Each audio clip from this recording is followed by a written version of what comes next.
All right, guys, welcome in. We got my man John Pardy on number 154 of the Flow Show. Welcome, John. How are you feeling, man?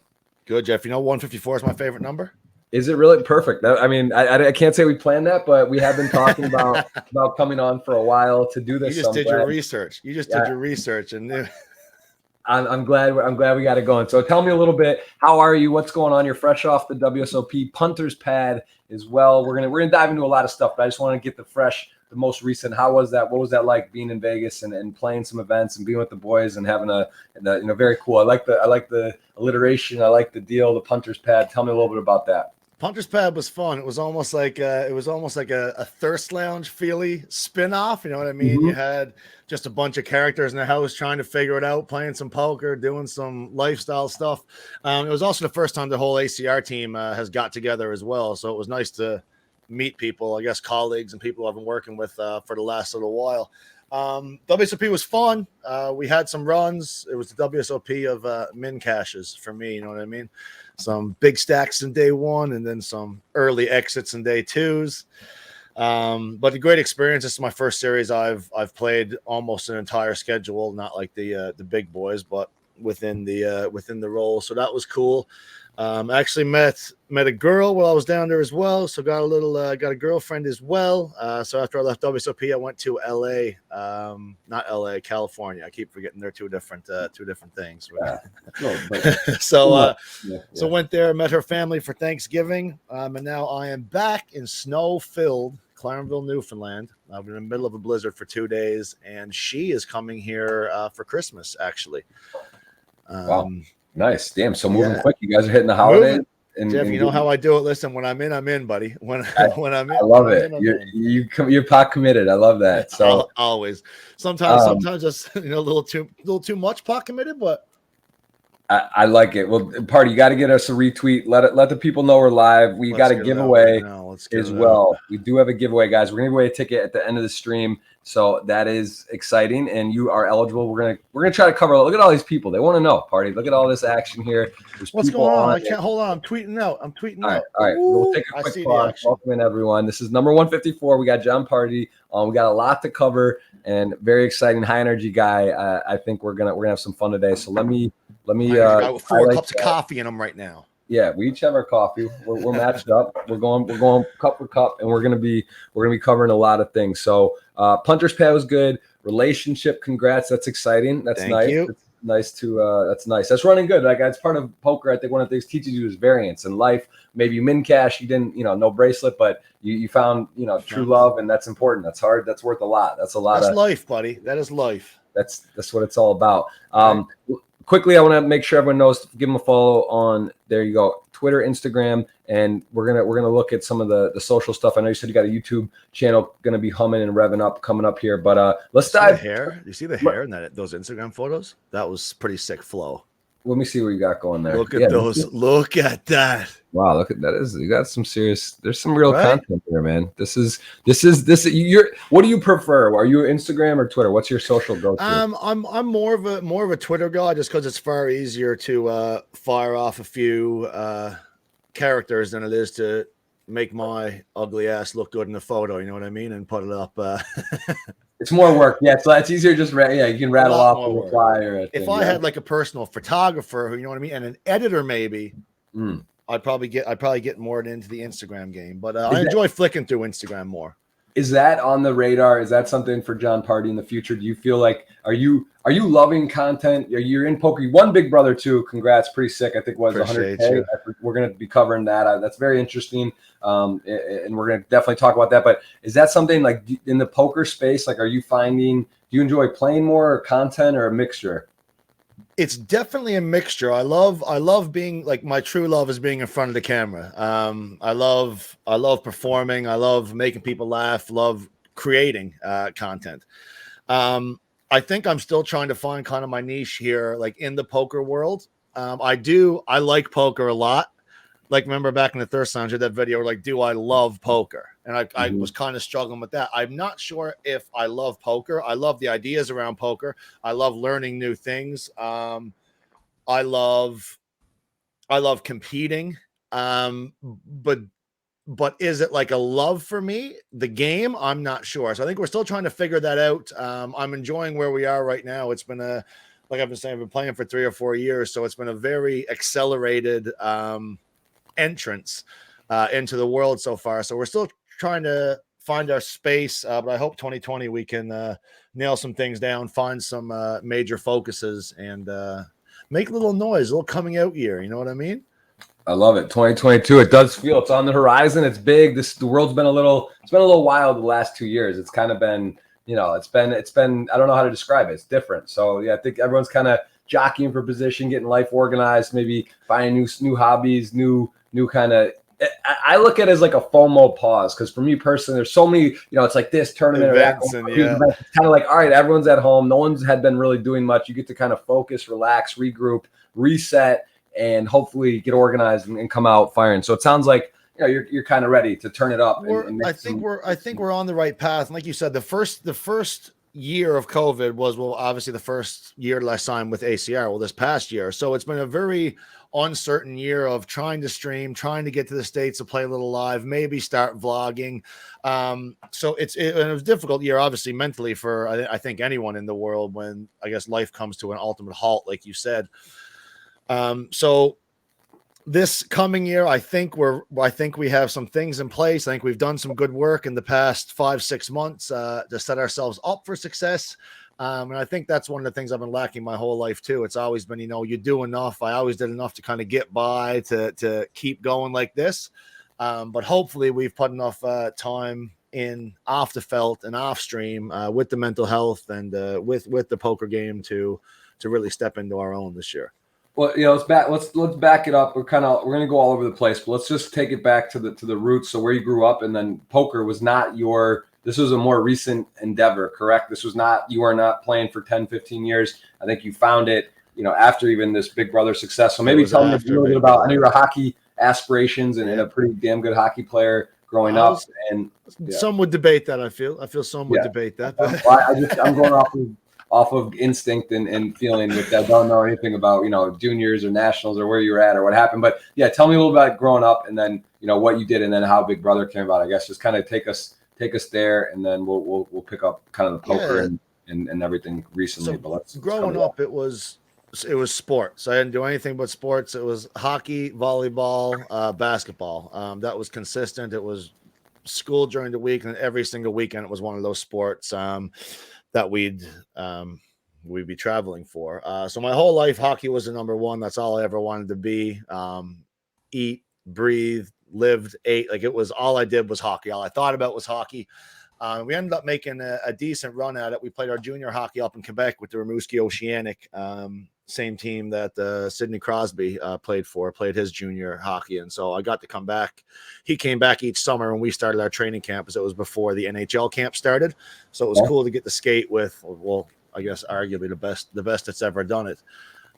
He made us look pretty silly a few times. I'll never forget. We were doing this drill where on both the outside face-off dots, there'd be 2 lines, and the coach would stand in the middle with the puck, and he'd fire the puck in, and however many times he blew the whistle, that's how many players went from each line and battled for the puck and tried to score. So I was in the front of one line, and I heard kind of the boys start tapping their sticks and stuff, and I was like, oh, what's going on? Looked over, and there was Sid at the front of the other line. So the boys were having a grand laugh, you know what I mean? Me versus Crosby. So the coach dumped it in. He blew the whistle once, so me and Sid went one-on-one. Sid got the puck in the corner. I went after him, tried to hit him. He slipped it, put the puck through my legs, came out from the corner between his legs, and he roofed it. So that's a cool little. What age is that? I was 17. He was 21, maybe. Okay, all right. So this was still his basically years. He was basically, I mean, he was obviously a superstar in his own, like at that time. Was he already playing? Where was he playing then? He was playing in Pittsburgh. I think he was going back for his 3rd season. So he was in the league already. Oh yeah. He only came back for the training camp before Pittsburgh started up. Right. Okay. So it was, that was pretty cool. And after that, during my junior stint, we went a little bit back between the Quebec Major Junior, which is like the top tier, and the Maritime Junior League, which is like one step under. And then when I was too old to play that, we went down to Huntsville, Alabama. That's where I finished my career. We had a shoulder surgery. My shoulder popped out during a fight down there. One of my first games, got shoulder surgery, came back within 5 or 6 games. The same shoulder popped out again, and then we couldn't get any clearance no clearance to play hockey anymore. And what's bizarre is that when the doctor told me I couldn't play anymore, I never laced my skates up again. That was the last time I ever stepped on the ice, ever played hockey, and never went back to it. I think it was the realization that competitive and that dream was over. It was shattering for someone who kind of didn't want to do anything else, didn't really know anything else. Like that's all I wanted to do. So for that to come to an end, I was kind of in a position of loss. I had no idea what I wanted to do with my life, what direction I wanted to go. And yeah, so I mean, similar in some respects because I played soccer through college, and that was also kind of the dream for a while, and that was my main passion. And I kind of realized, right around that time when I got there, it was just like that was it. And I found poker actually, so it was a smooth transition where I was Did just you like, find poker like when you were still playing soccer? Yeah, I was in high school. I found it when I was like a sophomore in high school, kind of in the peak of my sophomore, junior. But then like in college, I went to South Carolina. And I was, on the team, and all of a sudden after like freshman year, I was just so immersed in poker and loved it. And that's when I realized I wasn't going to be going pro, and even kind of learning a bit more about money and like the MLS. Like I'm from Michigan, played on the Michigan Wolves. We were like state champs, top 4 in the country. Right. I was, it was a legit team, and the team above us was the best team in the country. And so we would scrimmage them all the time. They were like the 1 year older Michigan Wolves. And then there's this kid Jacob Peterson, who was like world beater, like he was like unreal, like the sickest ever. And he played Indiana, won national championships in college, and then he went to the MLS, and that's his like starting contract I saw and stuff. And I was like, man, like just wasn't much money. And even like to make he was, and US soccer is just so behind Europe, right? So it's like I kind of like lost that dream of it. But I'm not trying to say, oh, I chose not to go pro. I also on top of that realized I was just not going to be. Also, disclaimer: without the surgeries, I still probably wouldn't have got to the level that. But like, I guess my question for you is, when you sort of do you think, like looking back, were you a guy that was in the gym every day? Were you doing your best? Were you kind of partying and like giving it your half effort, like talented physically, but maybe or did you go all out and do trainers and do the extra stuff and practice every day? What was your sort of work ethic? It was every single day I was either on the ice or in the gym. I had a trainer here in Clarenville. He actually owns a gym here in Clarenville and in St. John. So for me to get extra training, what I would do, I'd train with him here in Clarenville 3 days a week. And then 3 days a week, I'd drive 2 hours in with him, jump in with his class there, and then drive out again in the evening. So it was every single day we were on the go. It was intense, but it was something that I fell in love with. And I knew that if I wanted to continue a career with the thing that I loved, I needed to put in the work to do it. So we were definitely, I think, in the gym more than most. I think we took it more serious than most. But again, the small percentage of people who get there. And again, I fought more than I played. We used to chuck the bad boys a little bit. And when I was coming up through and reaching the peaks of my career, they were kind of taking the fighting out of hockey. So at that point, it was more of I didn't want it to be the reality, but I knew that it was coming to an end, no matter how it came to an end.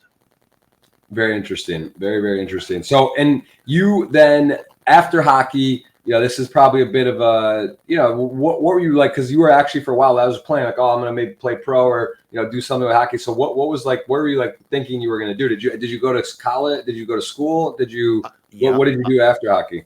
I was always through the junior ranks. You usually continue with your high school and your first few years of university. So I did everything online. Like I've never, well, I did physically go after my hockey career, but it was always online. I did my grade 11, grade 12, all online, and first 2 years of university online as well, while pursuing the hockey dream.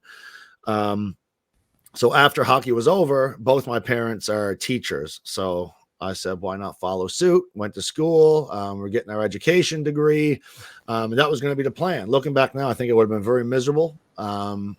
Teaching, it wasn't really something I guess it was something I could see myself doing, but was never a passion, never a love. It was more so my parents did it. Why not do it too? And go through the same kind of journey they did. so that's kind of where I wasn't happy with it. I also had some problems with substance abuse after my first shoulder surgery. So gave me a bunch of Percocets, and that kind of started that whole entanglement there.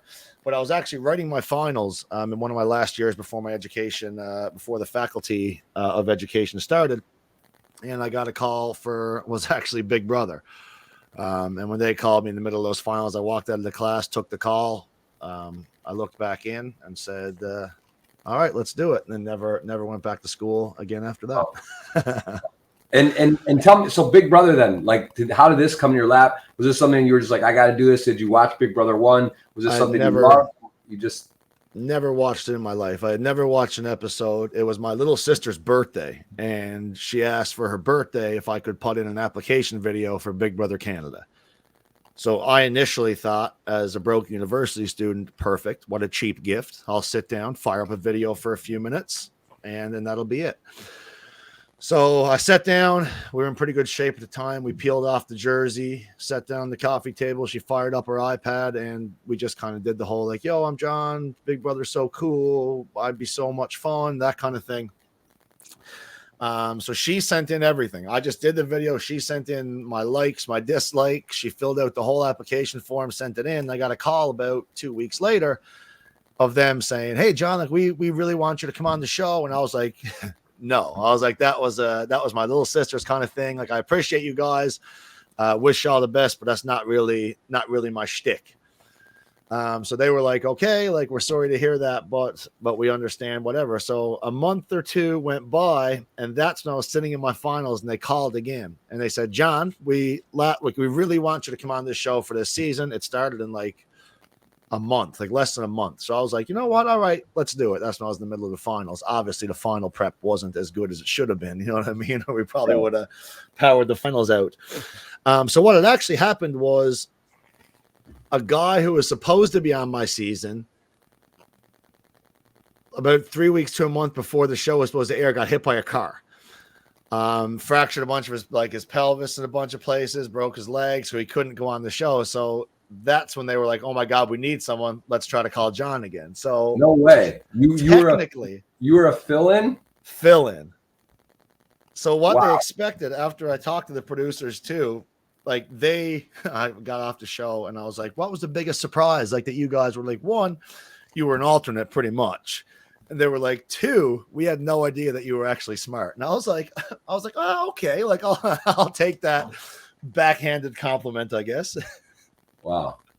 That's pretty crazy. So you were not scheduled to be on. They wanted you on, but you were just not that interested. And then you come on, and then what happens? Like, at what point did you go from like, this is like, when you then entered, when you said, okay, I'm actually going, they booked you, you're like officially on the show. Were you excited, or were you kind of like the same feeling, just like, whatever? I was excited and I was a little bit nervous. My old man, now you obviously know too, we sometimes don't have much of a filter, you know what I mean? What comes up here comes right out. So my dad was saying right before I went on, he's like, please don't. He goes, you're going to say something stupid. It's going to be all over the place. You're never going to be able to work again. That kind of stuff. So that was what made me nervous. I'd slip up, say something stupid that would, because people get, especially with social media nowadays, you slip up at all and it's that cancel where it's like, you're done. There's no coming back from it. So my family was very worried about that. I was fortunate enough to not have any slip ups, and shout out to Big Brother, gave me an amazing edit as well during the show. But it was a few weeks of lead up where I didn't really know what to expect. I knew that I was going from, I also didn't know the magnitude of the show and how many people would be watching here in Canada. So I was a small town kid who played hockey, traveled a bit for hockey, but was ultimately unknown, living with his parents back in Newfoundland right now, to a nationally televised TV show that was #1 the whole time it was on TV here in Canada.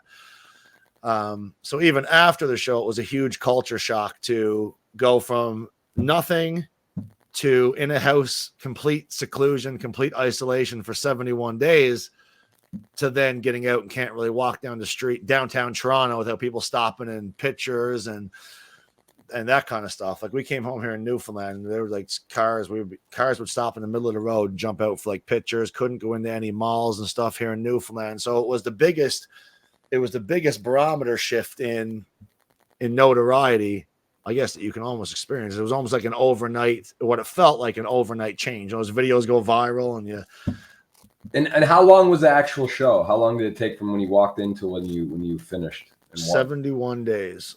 Oh, so yeah. And I'm not sure if you're familiar with Big Brother. We don't see any other faces besides the other 14 contestants. If we were in the back and there were like film crews that were doing like our challenges, they would be in full like ninja gear. They would just have their eyes like this. They have the ski masks on, all black. Anytime we did diary rooms, it was just us. It was us speaking to a camera and a mic. Like that was it. So we didn't see 71 days, no music, no TV, no cell phones. Didn't know what time it was ever in the day. They'd put us to sleep when they wanted, wake us up when they wanted. Like there was a time when we were all like, we were partying and stuff like that, and Big Brother sent us to bed. Like they'll be like, house guests, now time for bed. So we went to our rooms. They woke us up about 55 minutes to an hour later. And I remember my parents were watching the live streams, and we all woke up and we were like, wow, like we feel so refreshed. Like Big Brother must have let us sleep in. Like that was pretty sick. And my parents were like, you guys slept for literally no longer than an hour that night. Wow. It's and the edits are crazy because like Survivor, Big Brother, these shows, these reality type shows, they can really, it's just like anything. Like that's what happens in the media. Whether you give an interview, you could take a blip or a context or a segment and like make someone kind of look however which way. So that's worrisome. You said they did a nice edit for you, but they can kind of make someone the villain or they kind of build characters. So what was that like? And how do you think you got a fair shake? But do you know some other people that definitely got really upset? The biggest thing I learned, Jeff, is that they can't put words in your mouth and they can't air something you didn't say or didn't do.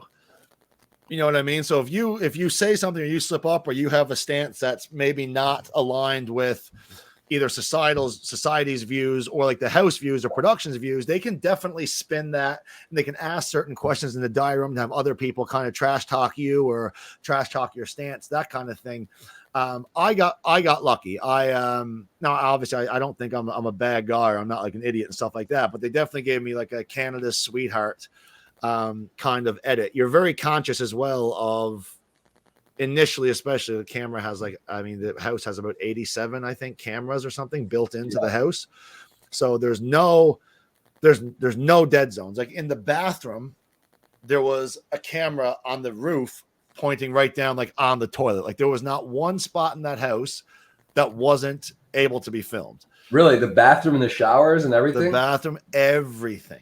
Wow. And it's also too, it's like they do live feeds 24/7. So Big Brother is a lot harder to cut because there's 3 live episodes every week. With Survivor, they film it months ago, so they already know how the season starts and ends, and then they edit the show to meet that storyline. And Big Brother's storyline can change from week to week. So I think it's a hard production job as well, trying to put together a story, follow a story when the game is changing, players change all the time. Like they kind of counted me out for the first 4 weeks, like not a whole lot of airtime, like in the background.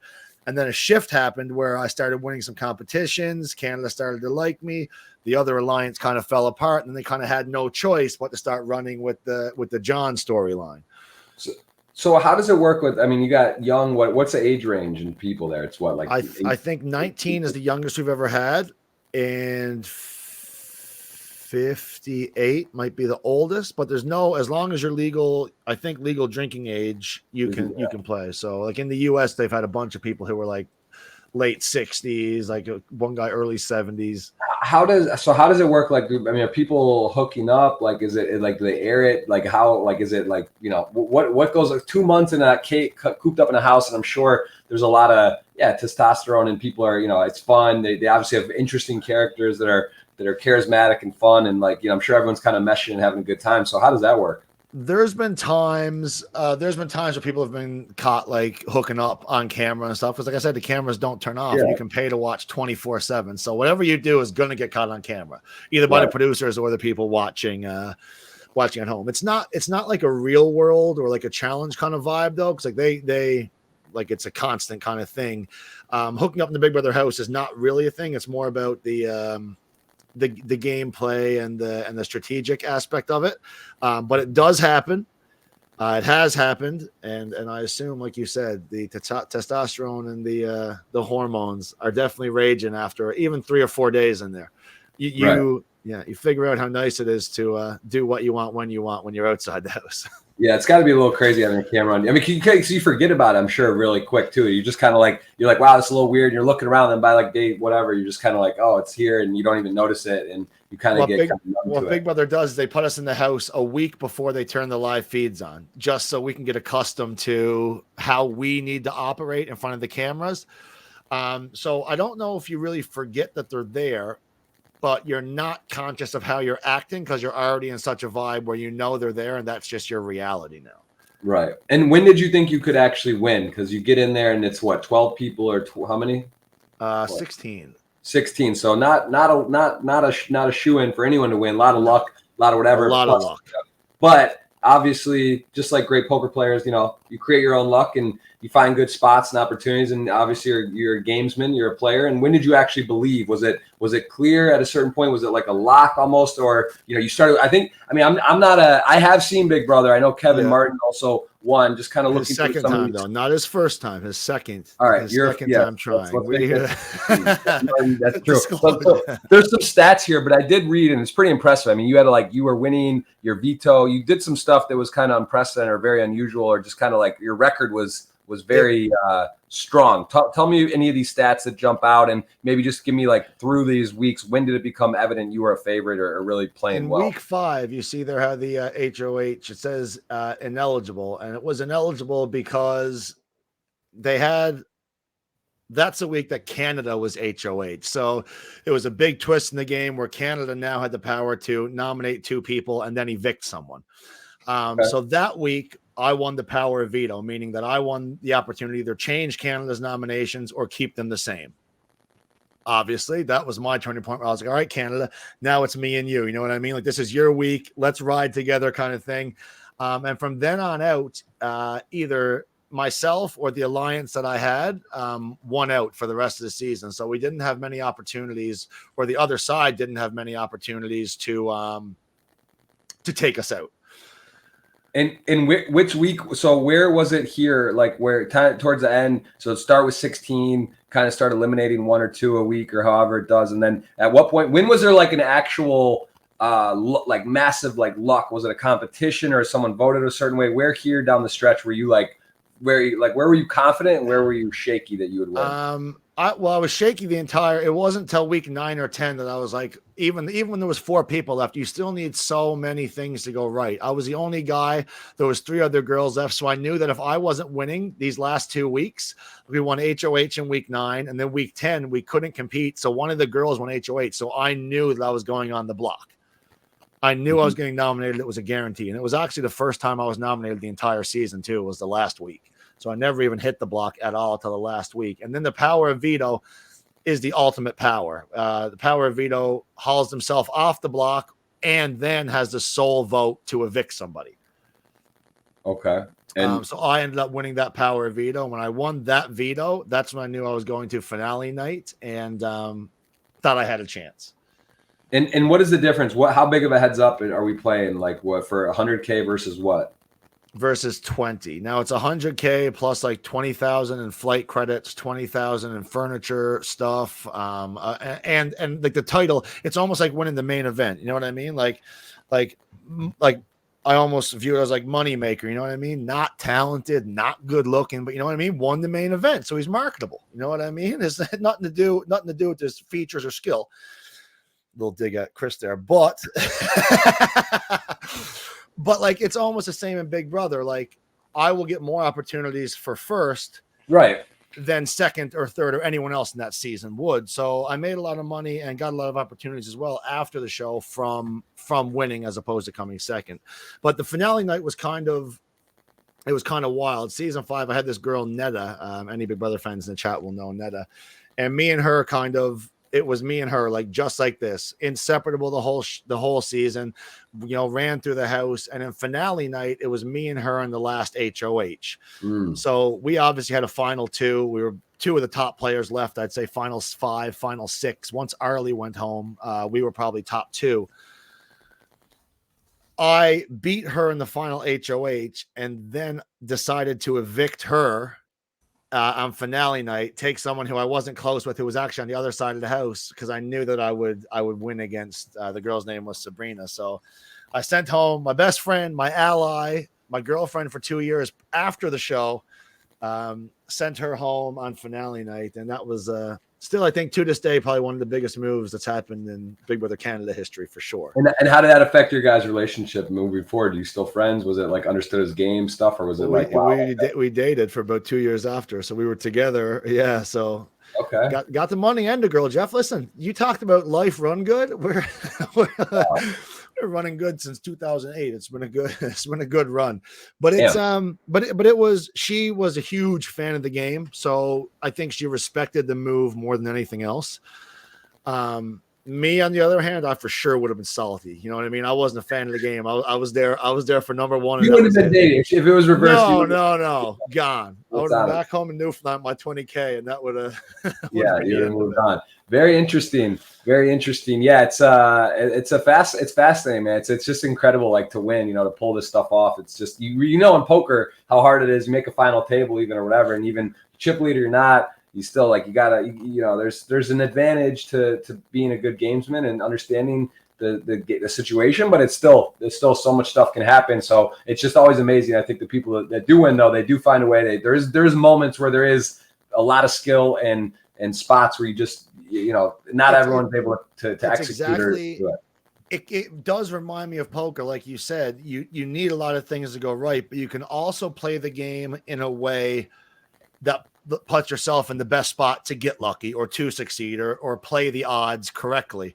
So I think that's what intrigued me about poker as well, is that even though you can do everything right, there's still that element of luck, especially short term. Like if I played Big Brother with those same people 15 times, I'm not winning many times. You know what I mean? It's just not realistic.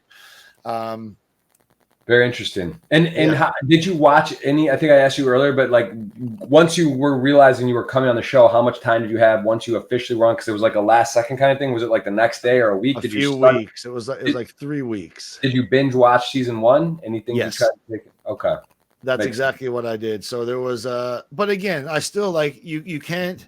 It's such a complex, like intricate game that you can't learn it in a few weeks watching a season back. You need to go back, watch the live feeds. You need to actually know what you're looking for to pay attention to, whether it's conversations, body language, not knowing where people are in the house at certain times, noticing who's around you, who's away, where people are. So what Big Brother is also, you don't take a second off. You're playing the game every single second you're in that house. You have to worry about what you're saying, what you're eating, if you're eating too much food, are you going to drink that last cup of milk because maybe Andrew likes milk and that's going to piss him off, and that's, you know what I mean? So every single thing. I had a problem actually too with talking in my sleep. So it got to the point where the girl that I was working with actually got into bed with me so she could ever wake me up if she heard me talking in my sleep. So I talk strategy in my sleep. What? There's one of the producers or people who would come in there. And the girl who I was working with, like my partner on the show. Ah, interesting. Yeah. So she came into bed and would nudge, but which it's scary because I could have let anything slip there. So it was nice to have her to kind of keep me in check in those moments. And I also, what's weird too, I never once had a dream. I dreamed. I smoke a bunch, so it was one of my first times like being away from weed and stuff like that for that prolonged period of time. So my dreams were just the most vivid dreams all night, every single night. But I didn't dream about one thing outside the house. I didn't dream about one person outside the house. Every single one of my dreams for 71 days straight was only about Big Brother and being in that house. Wow. Did you have a relationship going into the show? I did have a relationship going in the show. It got a little tangly because I think obviously when you're in that confined space for that long, that's your reality. That becomes, everything's heightened as well. Your emotions are heightened. it's just everything's on another level.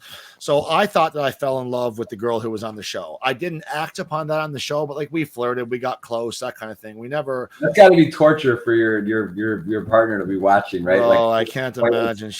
It's got came, yeah. She came to finale night, and we spent the entire finale night, end of the night before like my 6 a.m. interviews and stuff. She was just bawling her eyes out. And I was like, I understand. I was like, this is the last thing I would want to be doing after like a big brother win, like is sitting here in bed, listening to your girlfriend cry. But I get it. Right. It was also, Jeff, my head was so messed up after that show. I didn't know. I feel like I accumulated a whole new identity. I didn't know, my emotions were all over the place. I had no idea what my next step was, who I was in love with, what was the best move. I had no idea. Completely shattered, like mental state. It was unbelievable to go from the isolation to straight out, and then you got to deal with your ex-girlfriend, think you're in love with this girl that you were on the show. How do you orchestrate it? And all you want to do when you're away from those 14 people is be back with those 14 people. Like it's the most bizarre, like culty kind of. Yeah. Did you guys have like a group? Did you have a WhatsApp or a chat group or something to keep? Oh yeah.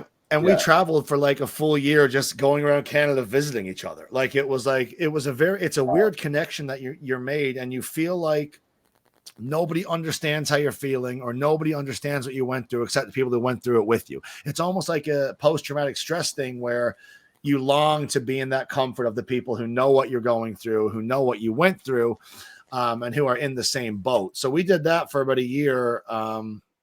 Flew back and forth to see each other. The one blunder I made was me and my girlfriend decided we were going to take a break just so I could kind of figure my stuff out. And I had an event over in Vancouver, and it was with the girl who I was with on the show. So here she was at home in Newfoundland, and I didn't know this was going to happen. But that night after our event, me and her were like holding hands or something like that. And ET Canada broke a story that John and Netta from Big Brother Canada season 2 now dating. So that was the first that my girlfriend from back home, when we were on a break, that was the first she heard of me and Netta being together at all. So that was a one mistake I made, and it was a huge blunder. Wow. A huge blunder, but you live and you learn. And I don't think that's not, mistakes were made, but I think I was in a headspace where I couldn't deal with anyone else or anyone else's emotions besides mine. I was so tunnel vision on me doing what I wanted and taking care of my needs and my future that I think some people got caught in the crosshair there. So that was one. Come again? So you win this 100K. You know, it's a bit overwhelming. I think there was some notes I had where, and again, correct me if I'm wrong, something like you had 26 followers on whatever, and now you have 26,000. You know, it's a big deal. $3,000 in debt. I was $3,000. And Jeff, all I wanted to do, my only goal going in, I was like, how sick would it be to collect my stipend, get out of here, and have no debt? My $3,000 gone. This was like broke, you know what I mean? College student stuff talking, right? So other people were in the house with like $40,000, $50,000 in debt. And I was like, just get my 3K, and it's going to be all a success. That's crazy shit, man. To see your bank account go from like minus 3,000 to like 97K was a crazy. And so what, okay. So now you have this money, like looking back on it, because I do what you said. I think I don't know if it was, you said you had some struggles already, maybe at this point, but now, yes. You know, now you're kind of like in you're like you said, overnight, kind of you're well known. You're known in Canada. Yeah. You have this success. You get a win. You get some other auxiliary benefits, and similar to Twitch or YouTube, where people are always like, "Oh, how much money do you make on Twitch or YouTube?" It's like there's a lot of added benefit, just like auxiliary things that can happen in situations that are worse. So it's a big deal. You get it done. You know, looking back, what would you have done differently? And then also what kind of happened? Did you kind of spiral and get kind of just out of control? Or, tell me about that experience, and then what maybe you would do a little differently, or give advice to someone who wins Big Brother in the future. My biggest advice would be realize that you can't live off 100K. 100K can come and go real quick, especially if you have no other source of income. So my biggest advice would be almost try to get back to your normal life, or find a way to monetize your newfound publicity quick. so you can have a source of income and you don't have to go through your winnings. My biggest mistake was I took about 2 years off, traveled, went around the world. But another mistake I made, especially as with an addictive personality, was after a show like that, a lot of your events are like paid to party. We did tours across Canada where we do 5 stops out of 7 days, and it'd just be party, go to sleep at 5 a.m., 7 a.m. You're on the road to your next stop, partying again that night. So it was a very slippery slope for a guy like me, where that was how I was making my money, but I was also spending that same amount of money within the nights. You know what I mean? So it made what was underlying and what came to the forefront from my shoulder surgery addiction, it just kind of got on top of that and snowballed. I decided it got to a point when I was living in Toronto, I was running out of money and realized I need to do something. So I went back and I started bartending. So a lot of bad decisions here, Jeff. For an addict, you probably shouldn't go from paid to party to being in the service industry in downtown Toronto. There's a lot of, you know what I mean? A lot of bad things can happen. A lot of temptation. So we did that for a few years, actually. And that's what I was doing before the Thirst Lounge came to be. So I ended up blowing through the $100,000, obviously I got a beautiful apartment in Toronto, bought a new car, was just living it up. You know what I mean? No real stress. And you wake up one morning and you're like, oh shit, like I can't pay my car bill this month because I ran out of money. Because you're just, it's easy, especially nowadays with you got the card, it says tap, tap. You don't even look at what you're tap. And then one day the tap doesn't work. And you're like, yeah. So we, at that point, when we ran out of money, we were probably at the heights of our addiction. We were working in the service industry again. It was a very wild life of just work, get off, party, back to work, get off, party, back to work. And that's what I was doing before the Thirst Lounge. And I had actually, I would say about 6 months before the Thirst Lounge was presented, I got evicted from my apartment that I was living in Toronto and was, I guess, ultimately homeless, like living on people's couches and just trying to find a roof over my head each night. So it's amazing to look back to it. That was what Thirst Lounge 3 years ago. So this was within 4 years. We were down and out in Toronto, really not even not knowing what my next move was, not expecting a next move. If that makes sense. And then it was, again, talk about life run good, to go from that position in my life that was rock bottom to an opportunity of a lifetime that's propelled my entire life and is literally the reason why I'm here right now. Again, is that John Pardy run good, man. That's pretty sick. Actually, Bill, go figure. His ears are ringing. Bill's calling me right now. Just randomly calling me. I just messaged him, told him I'm saying I'm telling I can't talk. I'm on with Party. We're talking TL, so that's powerful. Energy's powerful. He's calling in, and that's funny. Maybe he'll want to. Cool. He may want to just if he messages me, he wants to pop on. We'll say hi. But yeah, that was crazy. That whole plan. I remember with Jamie Staples, we were talking, had this idea, and then I was saying, Bill, I think it should be TL 10, not just Thirst Lounge 10 instead of 1. I think because I gotta thank you endlessly for that. I gotta thank you. Yeah, it's an ambitious project, right? It's like the idea is great, the concept's great. It's the logistics are difficult. It's hard to get this stuff all organized. It's too bad the internet, like probably in 5 years, to be able to stream anywhere 10 people on a boat. Yeah. But obviously the whole concept and thought and just organizationally, it was a lot of work and undertaking. And I'm glad it happened. I think Bill loved it and it was great, but I think from a logistics perspective of all the time, effort, understanding situations, it was a lot to kind of string together. And it's great because, really looking at the Punter's Pad, looking at some of the deals and careers with Drew and, Ebony and others that have come out of, I'm missing, there's a lot of people and a lot of great creators and people that are doing cool stuff. And I think most people would say it was a very worthwhile, extremely enlightening, exciting time. And now, you guys have deals with America's Card Room, several of you. And I think that obviously Bill in itself he's an amazing, enlightening, interesting guy and nice to have kind of some experiences and stuff with. So yeah, I want you to tell me about that experience and what that was like start to finish. Run that down. I think it's still so crazy to even like be able to like now like hop on the phone and message you or message Bill or message Jamie. Like that's still like the coolest thing in the world for me. Again, coming from where I came from 3.5-4 years ago, it's super sick. So when the Thirst Lounge came to fruition again, in a bad spot, even to get down to Austin. I think Bill might have reimbursed the flights, but I think we had to get our own flights going down to Austin for like the pre-meet and like to meet Bill and kind of get everything set up. I actually had to borrow $1,200 off my parents to even get down to the Thirst Lounge. So to even start that was we wouldn't have been able to if we couldn't have found a way down there. But it was the Thirst Lounge was a whole lot of fun. It's obviously an insane experience. We lived in an estate. We had a pool. We had the yacht. We were living in the Virgin Islands. I think the biggest thing was Bill is one of the most generous men I have ever come across, and he loves giving people opportunities. With the Thirst Lounge, I think there was a lot of times where we either lacked direction or we kind of didn't know, or you had guys like me who literally didn't have a cent to their name. And Bill's like, go explore the island. And I was like, well, Bill, unless this got like free attractions everywhere, like your boy can't, like, what am I going to be doing here on the island? You know what I mean? Yeah. So there was a lot of, I think if we had a direction where it was like, here's 30 things I want you guys to get through, or I want you to do.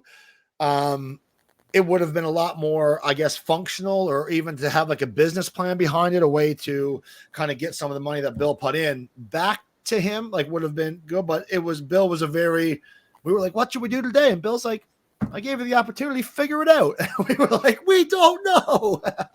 It's crazy. Like the prop bets, the stuff Bill does, and just kind of like, again, he just, I think ultimately Bill really he'll find things, movements, charities, or people and stuff that he likes, or sees something in and wants to kind of evoke that and give opportunity, and that whole thing was really, really cool. I even think really exciting, and I think back to the first like 13. Well, you were there for like the first.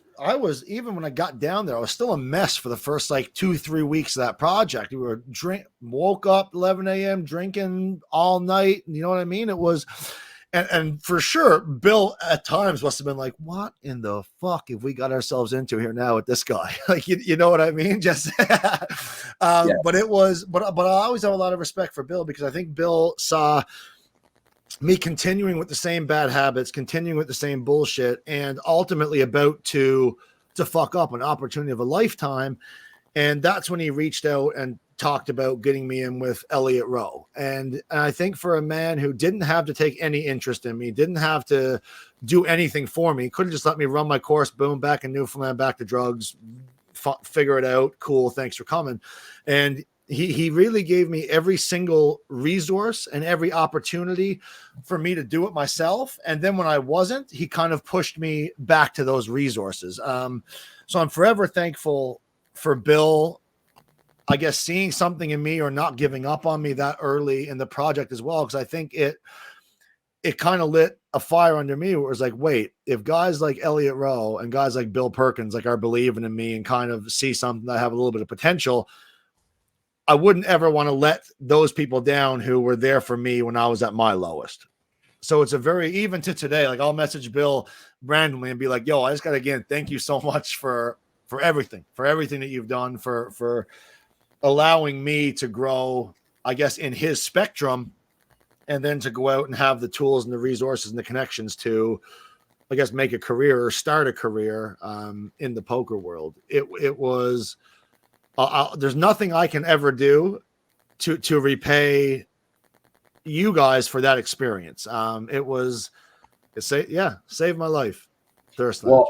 Well, listen, man. I mean, yeah, it was epic. It was great. And I think, you get what you want out of it. And I think, the people that really pushed, really did their best, really, wanted to be there and make the most out of it, I think really got a lot of value. And it was a symbiotic kind of relationship with it. So Bill knew it wouldn't be everyone that would, take it, run with it, and do what they needed to do to move on, succeed, and that kind of stuff. So ultimately it was his project or his experiment was correct. Like he gave people the resources, and he saw who took those resources and did something with it. Well, and within this, there were challenges, there were things. Tell me a bit. Look at that gazelle.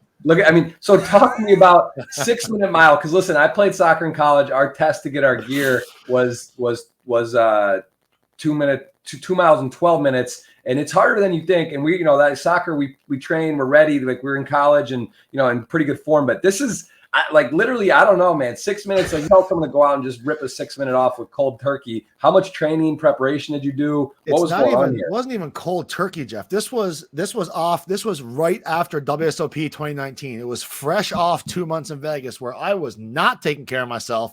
I was still drinking. I was living it up. I was eating good. You know what I mean? Right. So we came off that, and I saw that Bill bet Dan Bilzerian he couldn't do it with like 3 months of training or something. So I thought, the 3 months of training was a little bit of a donation by Bill. And I was like, this is bullshit. I said, I could do this tomorrow. So as soon as I said that, Fat Train pipes up and he goes, bet you can't. He wasn't having it. Oh, just immediately snapped. And I was like, why would you put on it? And he's like, $100. So at this time, Jeff, I had about $890 to my name. Okay. Wow. That's it. That was my whole net worth. $888. You were willing to close anything but die. Basically, you were gonna go. You would go to the hospital if that was it. Oh, I was ready for it, Jeff. I was ready. So it started off. I was actually gonna run it for $300, 1-to-1, no odds, no nothing. It was just me, Fat Train, Casey, their 100 to my 100 each, and that was it. You were gonna for a couple hundred. You were gonna get out there. 300, and at this point, Jeff, again, I had $800 to my name, so I was thinking about almost like adding 50% to my net worth. I was like, hell yeah. And especially American money goes a long way up here in the north. You know what I mean? Goes a long way. So then it hit Twitter that I was going to try to do it the next day. So obviously Perky pipes up and he snaps. He goes 15-1. And I was like, done, max it out, like whatever, like 15-1, do it. Jeff, I have no idea. I was fat. I was out of shape. I was not running. I'm not a runner. I've never ran. I'm not sure what was going through my mind those 48 hours. That I was so confident that I was taking every and any bet, and I was so confused that people were betting against me. So what was your actual bet? What was your actual bet? You had 15-1. You had other side bets. What was the 15 on? Like how much? It was about 950 of my dollars to it was around 10K. Okay. Or like 7.8, something like that. So I talked to Drew before, and I was like, I'm putting every cent I have on me. I was like, if I lose, can I borrow $100? Swear. So what is this? This was a test. So we went that day when I secured the 15-1s just to test lap to see get one. So I did one lap. You did that in a minute 13. Minute 13. That's pretty quick. So now you got a shot because like that you're in good shape. If you can do, you got a little time to spare there. You got a minute 30 a lap. So now Jeff, as confident as this face is at this moment too, I was like, holy shit, that is one lap, and my heart was coming out of my chest. You know what I mean? The legs were a little bit jelly. But even when I asked Drew for the $100, he looks at me for a minute and he goes, I don't think you're going to lose. He goes, yes, but he goes, I don't think you're going to lose. And I was like, hell yeah, Drew. Like at least somebody thinks that, you know what I mean? Everyone else was like, not a chance, zero. Then my girlfriend at the time was like, babe, if you can back out of the bet or buy it, I really think you should. And I was like, why does nobody think that I can do this? And it just, Jeff, the tweets that came out, I've never been more fired up to accomplish something in my entire life due to the sheer amount of doubters that I saw on Twitter. And Forsyth, where did he didn't think you could do it, right? He was very, very adamant that Hart was overrated and a random 265-pound guy who didn't run would not be able to do this. We also ran into this girl here who was just on the track, just running. She was training. She literally kind of got like, what are you guys doing? Blah, blah, blah. We talked. So I asked her, I was like, do you think this is possible? And she looked at me and she kind of was like, she goes, I'll be honest with you. She goes, if you're crazy enough, you can do it. At that moment, I knew there was no shot unless my heart stopped that I would not get this in under 6 minutes. Wow. She said, if you're crazy enough, I was like, girl, I'm fucking nuts. So we're going to. And here, so Malik's a little nervous. He bet against you. He did. So right now we had exactly a minute and a half for the last lap. I also was running to Work Bitch by Britney Spears in my ears. That was the song of choice. And Brandon had the laps timed out for 1:25. So at 1:25 into the song, Brandon would come over my ear pods and be like, lap 1. And then like he'd do that again for like lap 2. And then at the end, it was like he did at the end. I didn't know he did this, but it was like 45 seconds. And he was like, John, 45 seconds. Run, motherfucker, run. There was more than a 0% chance you were gonna have a heart attack, right? I mean, this was like you were pushing. That's why my mom didn't want me to do it. She goes, John, right. she goes, I'm not doubting you. Like I think you will. She goes, but you will. I know that you'll push yourself to an unhealthy limit to do it. And I was like, damn right I will, Mom. You damn right I will. Wow, the team running with you is Matt. So Matt, at this, how much did Matt bet? Like he actually looks like just he wants you to do it. Just 100. Okay. So he's got to root for you. It was Holy Bill, shit. Kevin Martin, and Kevin Martin's buddy that I secured 15-1. You did it right. Dude, that's insane. It almost looks scripted. You know, like if you got it 6 minutes and like 0.0, like what would happen? You lose. I would have been broke, and it would have been still good content, I think. Yeah, but everyone at the track, Jeff, got the stopwatch within half a second. It was 5:59.30 on. It was madness. This girl is just like, this is like the times, like we don't even know these people, like we were just timing, but this point was scary. Yeah, because this is where your belly. I couldn't breathe. I was hot, and I kept like kind of coming in and out like of consciousness. And I was like, oh my God. All I was thinking was, Mom is going to be so pissed because I'm going to die here, and she's going to be so right, and she's going to be so mad at me. If you die and there's a drone shot too, it's tough. They got all the cameras, like everything's it's scripted for greatness. But this is serious shit. So what happened after this? How long did it actually take you to kind of get out of there and recover and get out of here? I'd say about 25 minutes to a half hour because I knew I needed to get out of the sun. It was so friggin' hot, Jeff. It was, and I'm a big dude. I don't do well in heat. Yeah. I don't do well in heat, and it was the hottest. You're Newfoundland. Yeah, I wish I could show you outside. We got like 3 feet of snow in the last 2 days. You're probably better off to run a 6-minute mile there. Without a doubt. Give me some good and puke. And what do you think? Could you do 550 for your life right now out of the door? Do you think, are you better off for this or worse? Are you in better shape now? Like, I spent 2 days shoveling, Jeff. I spent 2 days shoveling. I realized, and I always think when I'm panting outside or doing something that doesn't require a bunch of physical activity, I'm like, how in the fuck did I run that 6-minute mile? Can they pony up some money for a massage? Can someone? Literally. Like, where's your team here? They got you out here left on. This was about 45 minutes. And I had to go to the floor because I was like, I don't know what's happening to my body. I mean, we need to chip in. We need to pony up and get you some help there. Get you. I'll tell you what, the first or something like get this man some electrolytes. The first thing I said was, "We did it. Fuck everyone on Twitter." That was my first. This is beautiful. This really is. It's all time. Like, these are one of those things where, you just get to have it and then we had the continuous drone shot. So we had the drone showed the exact time from start to end continuous. It's almost impossible. It really is. It does seem, it's like, it's too good to be true. I mean, this is big deal, man. So we're very, very cool. I don't want to, Heart is not overrated. Heart is not overrated. That is amazing. Now, tell me what, out of all this, the streaming, the experience, what was like your favorite part and the worst part of all this? Because it was an elaborate project, and obviously the dream would be to go on the boat every day and stream and whatever. Amazing. But that's not obviously how. There's only so much bandwidth there. It's like spotty. I've done it. I've streamed several times. A couple times it was cool. Sometimes it was not good or whatever. But all in all. Give me kind of a recap of your experience there. Well, I think it's funny. Bill's tried to do 2 projects down in the Virgin Islands. I think one was bobsledding. The other was an internet-based project. So I feel like subpar place choice for a bobsled training and for an internet-based project. But it was amazing. Obviously, I had a lot of growth throughout that experience.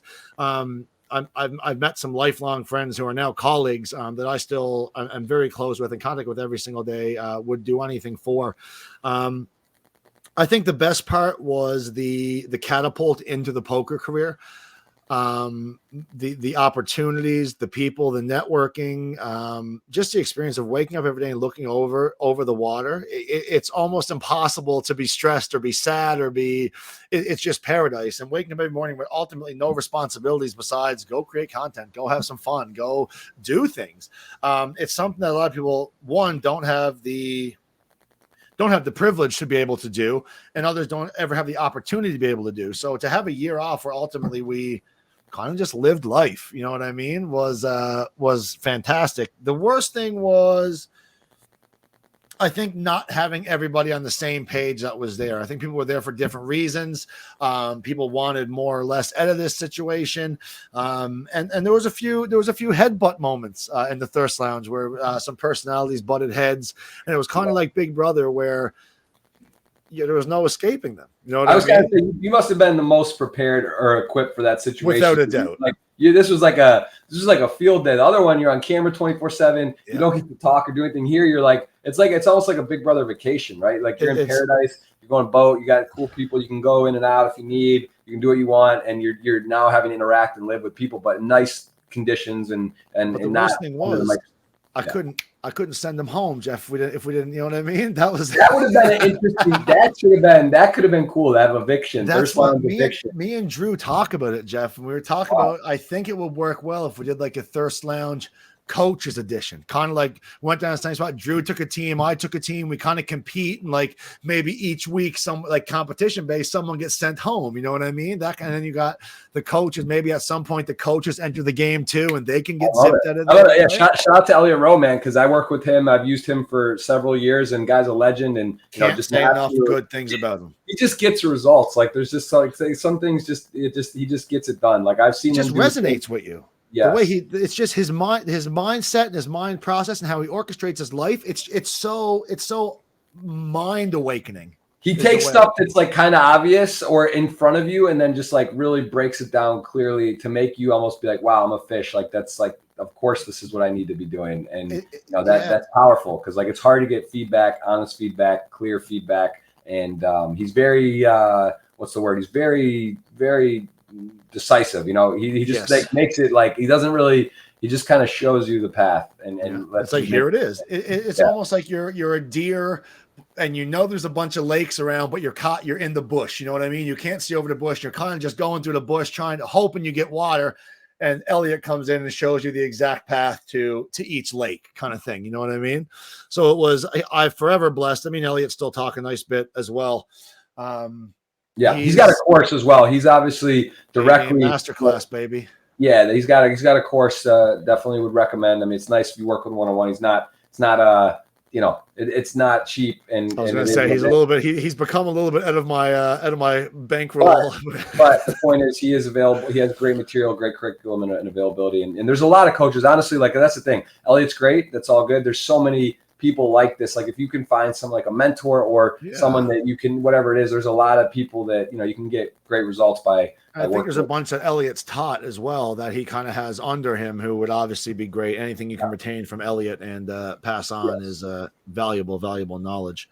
For sure. Well, let's we got a lot of questions we're going to get to here and not too long, but I do want to from there talk about poker quickly in ACR and what it's like for you to be signed. What does that mean for you to have a sponsorship? And I know those guys very well. Phil, of course, one guys really love poker. They're really I love the group. They're I had nothing but great things to say. So tell me a little bit about your experience with them and what it was like to now have an ambassadorship with poker. What does that mean? Well, it all started. It actually, again, Thirst Lounge again. We made that deep run in the Venom on the Thirst Lounge channel, and it was the middle of the stream, and then Brandon passed me the phone, and I said, "Hello." And he goes, "John, it's Phil Nagy." And I'm not going to lie, Jeff, at that point, I had no idea who Phil Nagy was. Had no idea. Again, very new to poker. No idea. Fair enough. So, he went off, did some Phil Nagy, said, ACR, CEO, and he said, we want to bring you down to the cage. So I was like, oh, shit, like, here we go. So spent the whole first night in the cage, me and Phil, tossing back a few cold ones, having a laugh. And I told him at that point, I said, just so you know, I said, I'm going to be your biggest streamer within the next 5 years. And he was like, shit. He's like, all right. So me and Phil stayed very close. After the Thirst Lounge, me, Drew, and Ebony got together. And we reached out to Phil and we said, we were tight from the Cage experience. He did a lot of things with the Thirst Lounge, giving us Venom tickets and stuff like that. So we had an idea to do kind of our own kind of spin-off of the Thirst Lounge. And that was our idea, to kind of take players under our wing, have challenges, give them a bankroll, and kind of see what happens. So as soon as we decided that, COVID hit. So we changed it from an in-person thing to an online. So we got together each week. We did streams. People were competing, bankroll challenges, and all that kind of stuff. So Phil and ACR hopped on board with that. So that was our first time really working with ACR and working closely with them. Obviously, throughout that, we learned how amazing Juan, Phil, their whole team was, how excited they were about poker, and how they operate their business. They're the first poker site in business that I've seen. And again, there's like again, you're with Party Poker, correct? Party Poker is phenomenal as well, with the doing what's best for players and what's best for the game. They're not a company that is profit. They're a company that says, how can we grow this game? What can we do to make this a better experience for the people playing on our site? And their passion is second to none. So realizing this, there was nowhere else I would have rather been than with ACR. I also love how, Phil, no filter. You know what I mean? Phil is the most down to earth kind of buddy CEO I think you'll see across any platform. For sure. Yeah, I'll just interject on that. Like I said, I've been down to the Cage sometimes. I have a very good relationship with Phil. One, I like them. I like what they're doing. And also the reason when I left Stars and I went to, and again, nothing against Poker Stars. It's like, it was the biggest, and they're very corporate, right? It takes a long, you want to do a Thirst Lounge, you want to do a stream boat. It takes 6 months, 8 months. They got to sign off. They got all these lawyers, all these things. The thing that I liked about Pardy, and Rob, who also similar, those I would compare Rob and Phil in that sense that they a lot of respect for Rob. A lot of respect. They go for it. They just they like an idea and they go for something. They just get it done quickly. And in that, so I would compare, those are the two, my experiences so far. And GG as well, making moves, shifting it up and moving it. And for the industry, it used to be just on Twitch Stars and it was we would just host and recycle. And now, Party as a team, ACR as a team, GG as a team, it's nice, right? That's how there should be. There needs to be competition within the industry. This promotes the best for the players. This gets the best. Sites can't just have a monopoly and do whatever they want and whatever. There's more growth, and it's just good to see the industry, expanding, improving. A lot of that is due to Rob, due to Phil, due to people doing innovative things, taking chances, and bringing out streamers and all that. That's the biggest thing too. I think is taking the chances and not being afraid to do something that they could lose some money on because they feel like it's best for the players or the game. Phil and Rob, and I feel like successful people kind of have that mindset. Like I know Bill. Bill gets an idea, zing, let's act on it. And I feel like Phil and Rob are that way as well, where they get an idea. If it makes sense to them, let's not waste time. Let's do it right now. For sure. So like you said, Rob and Phil both respectively are two people that I think are extremely, extremely, extremely good for poker. Yeah, no question about that. I agree with you on that. So, and moving forward, you said 2022, you got some pretty big goals, aspirations. Can they see you? Are you going to be streaming more? Are you doing YouTube? What's your main focus? We got a lot of streaming hours, Jeff, coming in 2022. A lot of streaming hours, but also a lot of hours in the lab. This was the last year for excuses. 2021 excuses were, we still got to work on our game, and we'll always have to work on our game. Obviously, we'll study these spots. 2022 is going to be a very introspection kind of year, and we're going to put in a lot of work in our game. We want a little, you know what I mean? We're a big, goofy kind of personality, but we kind of want to transition to a little bit of respect in the game front too. You know what I mean? We want to keep this character, but we also want to have a little bit of respect in our skill. So that's not easily done. That's a lot of work, a lot of dedication, a lot of sacrifice. But we're excited to do it. We're going to also vlog once a week. We're actually supposed to be heading down to Austin, Texas, where I was going to spend the next 5 months before WSOP. but I'm not allowed back in America for an extended period of time for like 3 months because I've been down there for 6 months within a year span. So I'm going to lay low here. I'm going to get the streaming boots on. We're going to put in a lot of hours the next 3 or 4 months. And then we're going to go down to Austin when I can, spend a month there. And that's when we're going to start our vlog. We're going to start vlogging on YouTube, Jonathan Pardy on YouTube. But we're also going to keep the streaming up 3 to 4 days a week. So I think our niche is going to be the streaming 2020. That's going to be the major focus. But we are going to try for a vlog once a week too, out playing some live. Nice. So they can give you a follow here. So we said so you're going to get this rocking on this. It's been a while. So you have the channel set up. You also have Twitch, and then you got, of course, Instagram, and you've got Twitter. And then we are going to dive in again, live poker. I know poker's new for you. A couple scores at the WSOP, a couple cashes, couple runs. Charity win. I saw a win here. Is that the run up Reno? You took down a first. Yeah, that was a charity series first. I think it was a 5K winner take all. So that's a good little. But this was my people chirp me and stuff. This was my second live series, third live series ever. I would say I've played less than 25 tournaments live in my entire career. Wow. That's pretty. You're on the board. You're getting going. You're getting rolling, and it just takes one. And you had some deep runs, some big. What was that Venom? How did you finish in that Venom? I think it was for like 26K, so it was like 72nd or something like that. Was the deepest run. It was fun. It was exciting. You get deep in the Venom, that heart starts to go a little bit. You know what I mean? Crazy, right? Because there's people. The best tournament. I love it. It really is cool. I know there's another one coming up, so that is a nice thing, and I'm sure we'll see you streaming on there. But let's dive in. Magic in there too.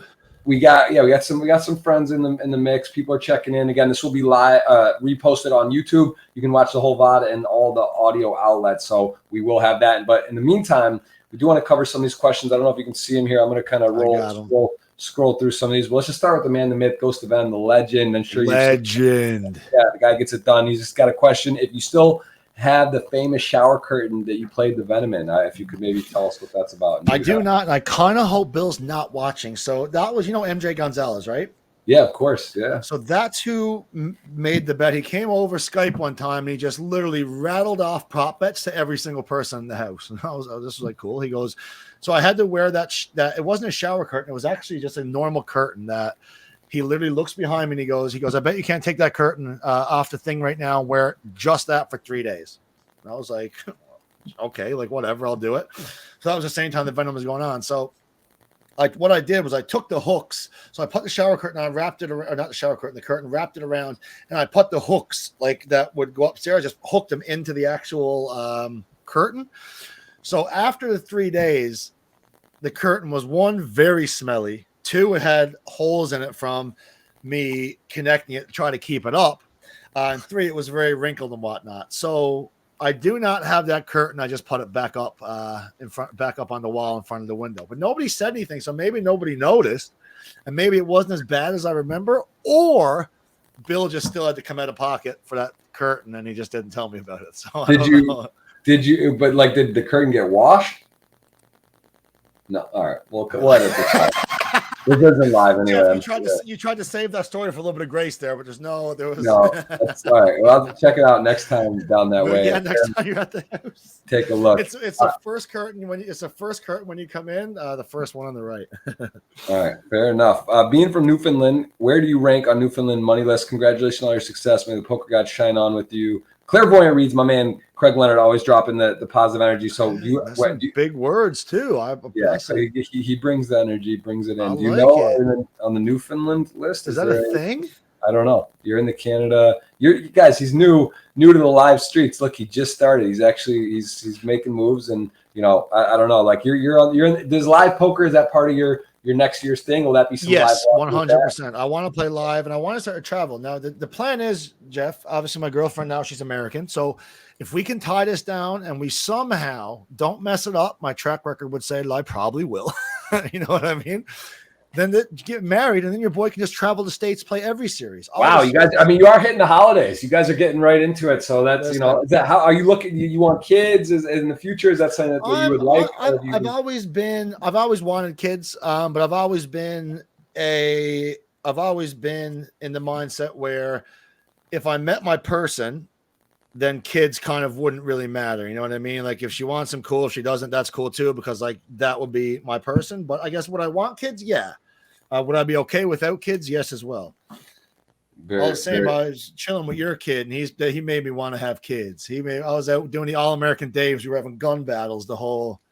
Yes, he's a good shot. He's a good shot. He is. He's a whippersnapper for sure. He's a lot of fun. It makes me want to have more kids too. It is a lot of work though, man. So get focused, situated. Oh yeah. Well, he had me tuckered out. He had me tuckered out in 5 minutes, Jeff. I can't. Yeah, he's ready for me. He's ready to rock. He's always on. He doesn't really take naps. So we got a question. Just like his dad. Yes, exactly. We got a question from Nemesis here saying, which ACR tournament is the religion to play every week? What's the one you just don't want to miss? Is there like one if you're online you're like, all right, I gotta play it. The Sunday, that 109 warm up, I think is a can't miss. They also have each day a $55 50K that runs every day. So those are two that I don't enjoy missing. Obviously a little up there, you got the 1K Ape Styles after party every Sunday as well for the big dogs, a 6:30 high roller lunch as well for those guys. And ACR is a bunch of their micro and small stakes schedule is unbelievable, from $220 to $11. They got some $11 10K guarantees, some $33 20K. It's just there's something for everyone over there. Something for everyone. Very nice. Any other big brother players, except for you and Kevin and Arlie, would make great poker players? Is there anyone else you think should take up the game? That is a great question. My boy, I think Adel El-Seri, who was on my season as well. He owns Celebrity Net Fights Boxing Company right now. I think he would make a pretty good. I think him and his boys play some home games and stuff, but I think he'd be a pretty good poker player. Very nice. Tic Tac UFO, he's here live, I believe. Tic Tac Says, I'm a big BB fan. Who are your favorite past house guests? Some people have been really good and dominant at playing. Big brother, mine are Dan and Evil Dick. Thank you for the podcast. You can't go wrong with Evil Dick. I'm also a big Tic Tac fan. I love Tic Tacs. But my favorite Big Brother players. I was a big Dr. Will and Boogie fan. Those are some like OG boys back from like season 2 or 3 of Big Brother. I love Kaser, James Ryan, shout out, Vegas local as well. Also a Janelle fan. I'm a big Janelle fan. She was a boss. So yeah, those are probably my tops. Some gangsters, some OG gangsters. I feel like in the last few seasons, kind of dropped off. Not many favorites for me there. Obviously, Derek played an amazing game. It was a little bit boring. But yeah, those are probably my tops. It's interesting, right? It's just like anything. There's a style, whether it's chess or poker or Big Brother. There's different styles and they can get it done, whether you're tight or aggressive or. There's so many like some people, throw competitions. Others need to win them. Some play a very social game. Some just play a very it's insane. And the different winners every season, different strategies. So it's cool. For sure. And we got a question from Ehor here asking, Omaha, your best starting hand. Do you play any PLO or any other games? Or are you still just focusing on NLH? I'm still focused on learning how to spell PLO, Jeff. I'm not and the thing is too, I don't have a grasp on No Limit yet. So we'll keep it there for a bit. But I'm going to say my favorite PLO starting hand would be suited. I don't know. I have no idea. All right. Yeah, fair enough. You get 4 cards and 4 or 5 cards. 4 cards. Yeah, cards. You can. There's your answer. He's working into it. We're starting with NLH, and then 2022, anything's possible. So let's see what happens. I've decided I'm streaming this evening. I am going to play my first PLO game. I'm going to play PLO today. There you go. Wow, look at that. That's you heard it. We got a Flow Show exclusive. There it is. He's coming in, firing off. Good to see you, D. Nice. Yeah, Dennis J. Sanchez saying he's happy for all your accomplishments and honestly like to ask, what age do you find poker as a dream job? And second, please, can we put things in good term? Willing to talk. Much love, JG and John. So, Me and Dennis had a little falling out back in the day. Oh, so Dennis, no hard feelings, buddy. No hard feelings at all. You're a legend. I always appreciate you being around. You're a good guy. I don't poker dream. The poker, I guess it's only been the last few years that it's even maybe this last WSOP that I really got. I loved live poker and I loved that competitive aspect and the camaraderie and the table talk. I loved that. So I definitely fell in love with live poker. I would love to be an ambassador for the game for a long time. Do I want to be like the best in the world? Like that would be super cool. Like, am I ever going to be the best in the world? Like, probably not. Like that takes a lot of. Hey, we had Bonomo on yesterday. He's number one. I saw that. So it's anything's possible, right? That's something cool. The WSOP too. Like you can just walk down the hallways and like rub shoulders with Bonomo and you and Dean Eggs, and that's so cool. But next year, new venue too. I'll be honest. I love listen, the Rio. It's nostalgic. It's what I've known. It works, the setup, but it's going to be interesting to see a new kind of like a fresh face and start to it. So that'll be cool. Sorry, Jeff. What do you think about the change? I think it's good. I mean, the Rio's definitely not one of the nicer hotels. Like that area, just like the parking's convenient. They got a lot of space. It's the All-American Day food set up in the back. Like I love it. But yeah, I think this new one's gonna have like 400 tables in one room, and there'll be another separate area. It's gonna be like nice, like more elegant and bright and just like spruced up. I think feels good for the game.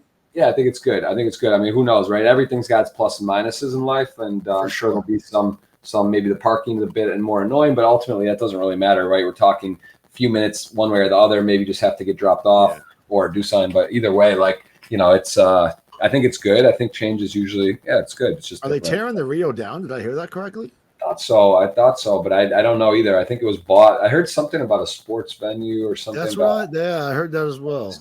I don't know. I mean, listen, Vegas is now getting the NFL, NHL, probably an NBA team would make sense, and maybe I don't know, maybe they build an arena there or something. That'd be pretty cool. It's a good location, all right, definitely for sure. We got your favorite tournament format. Are you like knockouts? Do you like turbos, regular, vanilla? I'm a big knockout guy. I like that. I like that instant money. It is nice. I'm with you on that. Favorite thing to do in your downtime? What are you doing when you're not poker, contenting, running 6-minute miles? What are you doing? I enjoy, you know what I mean? Getting the boys together, heading to the pub, watching some sports. Also spend a lot of time with my dog whenever he's around. So it's a pretty low key life though outside the streaming and the playing. And now got like I said, a new girlfriend, so that's going to be very up there on the. What does she think? What does she think about this whole poker dream, being a sponsored player, traveling around? Like, does she know poker? Does she get it? She's been playing for 10 years, I believe. Oh, wow. Yeah. So she's a lot better than me, Jeff. She's cash games though. She's a lot better than me. So I'm very excited as well to she's fucking cool girl too. Like it's not only just spending time, like I have so much to learn from her too. So it's definitely again that John Pardy luck running deep, Jeff. That's running deep. That's running beautiful. Deep. But it's cool. It's my first experience with like a poker girlfriend too. So it's kind of be cool to have someone who understands the highs, the lows, the grind, the times, the sleep schedule. Right? Yeah, like my wife's results oriented. I lose kings to ace-7 off for 100 big blind pot, and I'm out, and it's like it doesn't matter, right? She's result oriented. Like it's just results. So like it's nice if someone that kind of can understand a bit about like how it's going, or if you're whatever, you can talk a bit. Now there's a fine line. I think there's like at some point too, you don't want to talk poker all the time, so it's like it's a mix. But you're kind of like. You're a baby in the game. So, and if she made it just depends. Like that's important though as a couple. You have to find that like happy medium and and figure it out. But whatever, we'll figure it out. I got confidence in us. I like your chances, man. I think you're social butterfly and you're high EQ, so you guys will get it done. I as a grind asks if it is easier to win a big brother or 100-man poker tournament. What would be your calibration for winning? How many people in a poker tournament to winning the 16-person big brother? Let's do it that way. I would say, for me personally, easier to win Big Brother because I think I'm far more skilled in the social game than I would be in a statistics and poker game. So I would say, but for the majority, I would say it's easier to lockbox a 100-man game than it is to win Big Brother. But if that's a 180-man game, 200-man game, I think then we're a little bit closer. Okay, that seems like it makes sense in my mind. Who thought about the ACR intro YouTube? I actually am not exactly sure what the referencing is, or like a stance. I've seen some of the stuff. I do scroll through, but I don't know specifically. Is there like a set intro now, and is this something the like punter's pad has a pretty sick intro. You should check pretty sick intro. That was actually our producer. It was Melanie Mosier's friend, Summer. Her name was. She was our producer the whole time. The punter's pad. She had phenomenal vision. She was an amazing person too. So to get to work with her a little bit and to execute some of the ideas that she came up with was a whole lot of fun. And I do believe, if I'm not mistaken, that come 2022 WSOP, punter's pad 2 might be happening. Wow. Very nice. That's exciting. That I love these kind of like content poker house sort of things. Is this the intro? Is it here, or is it like a custom thing? Let me see. Let me see. This looks like it's like a maybe it's like this part. It comes. We do like a cold open and then like our standard open. Okay, yeah, maybe this would. Yeah, this is the one. All right, let's take a look here. Oh shit, I'm on up. Kind of like the house tour, like the characters, you know what I mean? Mm-hmm. I like it. What is that game there? Oh, that's Top Golf, or not golf yet. Train got it. Jimmy rigged. He has like 30 games on there. I mean, rocking the yoga, right? Character, nice. Oh, takes one for the team. Nice. That's good, right? Very nice. I like it. That's a fun one. I love it. Very cool. So there it is. So that was, you just mentioned Melanie, who was legend. I work with her back at Poker Stars. And she's so great, eh? She's great. Good at what she does, man. Really is. Really is good. So shout out to Melanie. All right. So let's see. Let's take a few more here, and then we'll do the giveaway. Let's see. Streamer pad. You're talking about that. Another ACR streamer pad. Yes, the punter's pad. Yeah. That is in the works potentially. I want it again. I want content. I would do this for the rest of my life, Jeff. I would just live in a house. People, if they had a production team, I would love to get filmed all the time and just make content. It's so fun, man. I'll tell you what, like I was talking about this the other day, and like Gary Vee, right? Like he's like the ultimate human highlight reel, and he's got a team of like 40 people, but like that's the ultimate, is like when you can just kind of like do whatever you want to do, whether you go by your day, stuff's getting whatever, and then it gets repurposed. Because the problem is, it's like even doing the content for YouTube, it's like you get the footage, someone can edit it, but then it's like the thumbnails, the thing, where does it go out, the wording on the socials, the clips, like all this stuff. There's all these things that can be done. So you need, you kind of need a full team. And if you don't, and you're just starting out, like I think people underestimate the time that takes from the editing to even the thought process of even putting together a vlog. It's a insane. Yeah, process. I mean, listen, I've worked with Vadran for 5 years now. I got Marco, great guy too. I got Albert Biles, three amazing people, and some other help as well. But even then, it's like my dream would be, because it's like even like this. It's like I love doing the podcast stuff, but then in terms of getting the clips and getting the stuff. To go through, you got to have it like organized in a way, or else it's like you have all this great content, but it doesn't get no story, no direction. No, like because my idea too is like like on ESPN or whatever. Let's take UEFA for the Champions League. I don't know if you follow soccer. It doesn't matter what, but like these major brands, they'll have like, all right, here's all our LeBron clips or things. And then if something's relevant, or, like for poker, it's like, all right, Chance Kornuth wins a bracelet. Like I've done a podcast with Chance. She'd be like, congrats, Chance. Or, it's your birthday. And then it's like, I have a clip from Pardy. Happy birthday, John. Yeah. And it's like organized, you have it ready. And then just like auto releases. Like that's kind of the next step, right? Like you get all this cool content, even like punter's pads. Like you guys have all this stuff. Not all of it gets used, but you have it. How is it organized? How is it displayed? How is it, that type of stuff. That was the biggest thing that kind of deterred me from vlogging. I literally tried, and it was like my first vlog, and I was like, no, bro. I was like, without a team, like I don't want to be doing this. I think it's probably a waste of my time too, early in the game, and still a lot of other things to figure out. But I think I'm going to work closely with the team that ACR has hired for their YouTube and that kind of stuff. So it's going to be a different, where a lot of the behind the scenes work is going to be done by them, and I just have to focus on getting them content that makes sense. You know what I mean? For sure. And did you was it you hopped out? Did you skydive or someone else did? That was Train. That was Fat Train. Yeah, that's sick. That's pretty sick. Have you ever done it? No. I actually made a prop bet with Bill where we were in Vegas, and this was like 2013, but we were playing a cash game, and then like it came up about like skydiving or something, and then I was like, I'm terrified of heights, but I basically, he bet me because if I just didn't do it, I would have to pay something. It wasn't the full. I wouldn't have the full, it wasn't the same ratio, but basically was like either I could jump off the stratosphere, which is 120 stories or whatever, or skydive. And I ended up doing the stratosphere at night.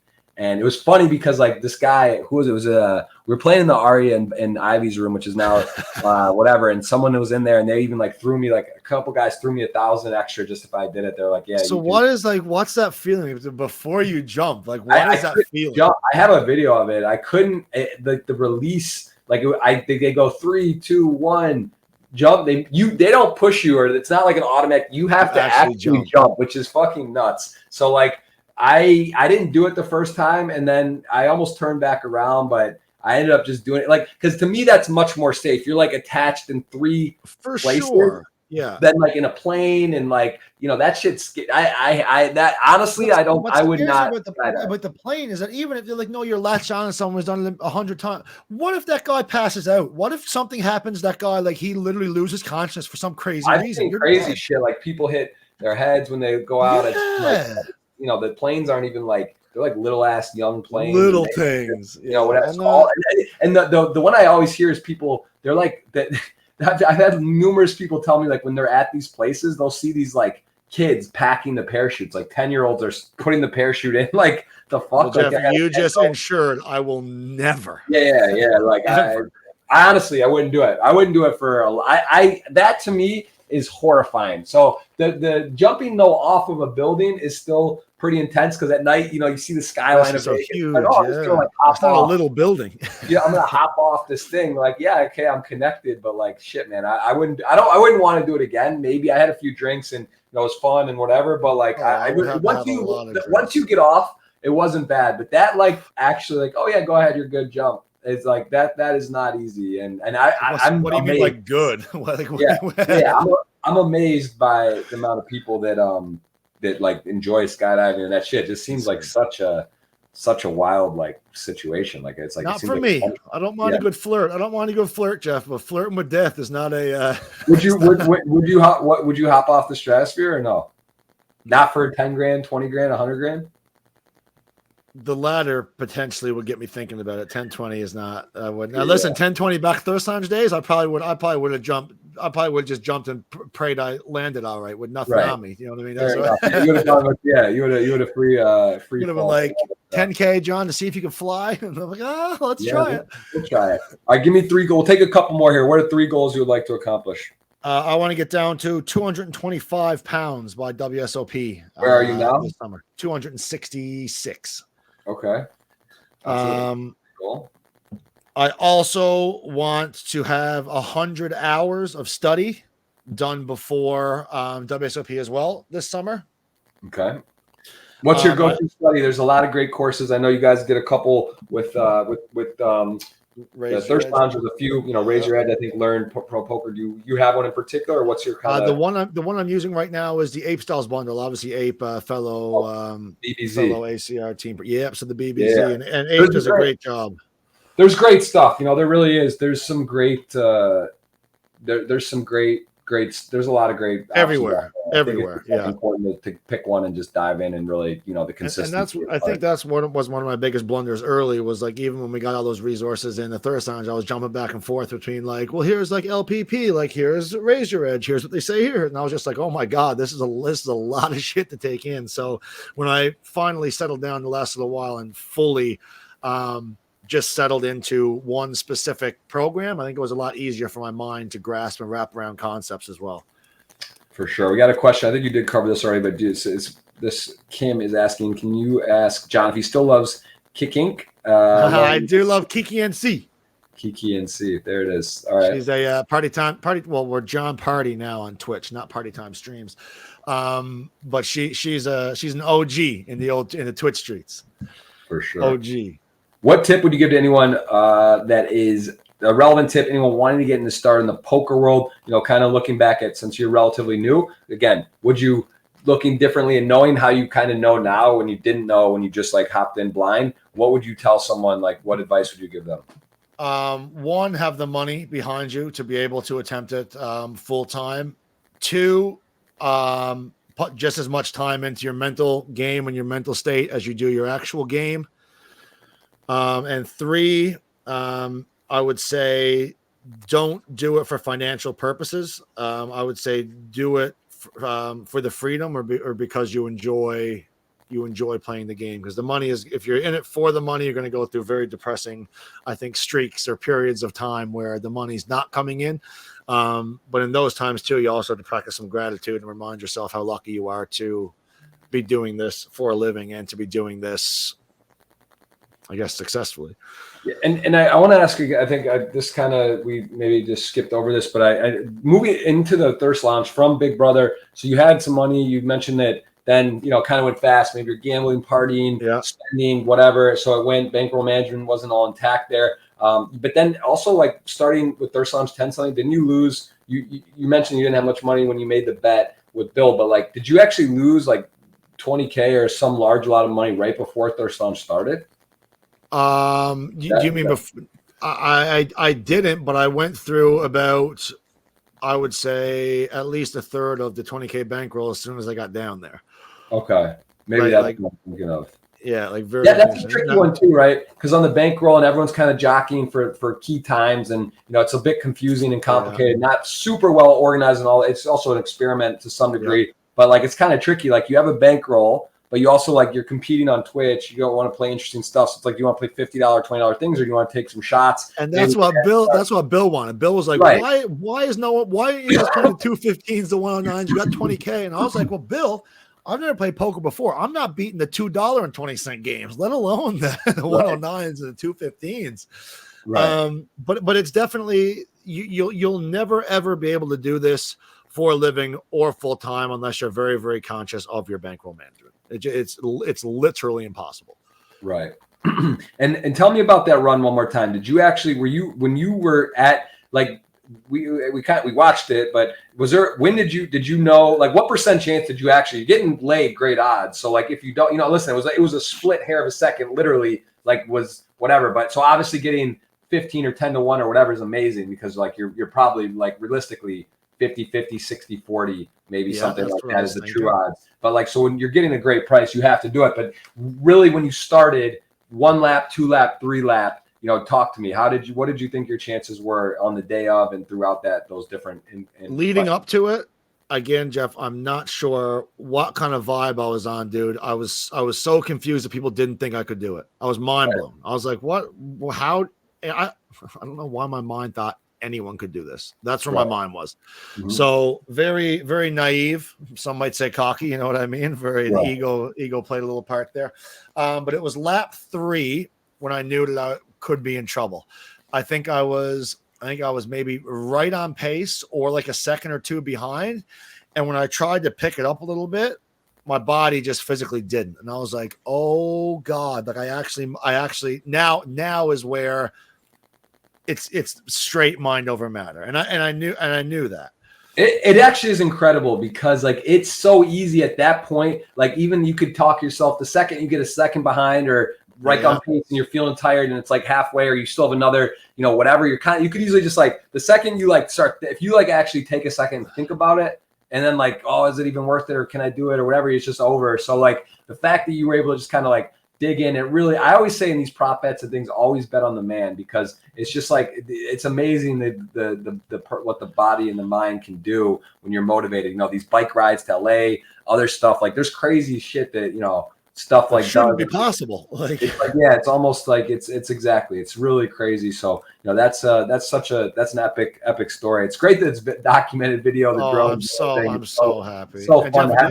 That's actually what I love most about podcasting, streaming, and vlogging, because like these are great memories. You don't know, you might win a bracelet. Someone at Punter's Pad could have been the main event champ. Either way, it doesn't matter. Like, you have these memories, these stories, these moments, these things that you get to relive in 10, 20, 30, 50 years. Hopefully around, and who knows, what will be on Mars or what by then. But like, either way, you have this sort of like journaling of sorts that's fun, and you get to kind of live it. So I think that's cool. And it's one of the great things about Twitch as well, to have that document experience. All right, let's take one or two more, then we'll do this giveaway, and then I know you got a stream, right? You're going to stream today. A little stream coming up. Yep, I'm going to grab a little bite to eat and then hit that go live.